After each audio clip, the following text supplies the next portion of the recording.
Today I'm at Hotel Congress in Tucson, Arizona with a ghost story you did not hear on Ghost Adventures.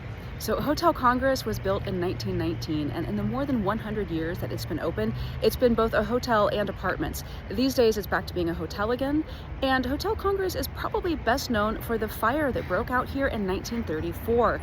That fire took out the entire top floor of the hotel, so the hotel is actually one story lower than it was when it was first built in 1919.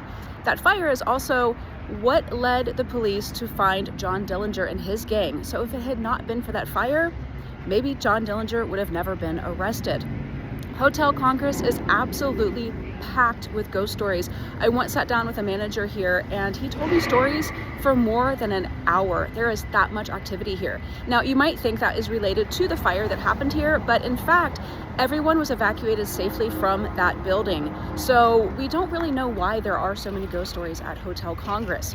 Now, this story I have for you comes from a friend of mine who was a bartender here for many, many years at Tiger's Tap Room, the bar here at Hotel Congress. One night he was tending bar, he was the only one behind the bar, and when some customers were ready to head out, he took their money, turned around to the cash register, and as he was working with the cash register, he felt someone move, not behind him, but through him.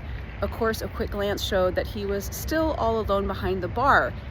Now, he absolutely was shocked by this, as any of us would be, and trust me when I say this is not somebody who scares easily. But when he turned back around to face his customers, he was so pale and so visibly shaken that one of them actually asked if he was okay. Apparently, there is either the ghost of a bartender still hanging out in Tiger's Tap Room, or it's just a ghost who really likes hanging out in that spot and maybe is hoping to grab a drink. So if you do come here to Hotel Congress, you never know who you might be sharing a drink with.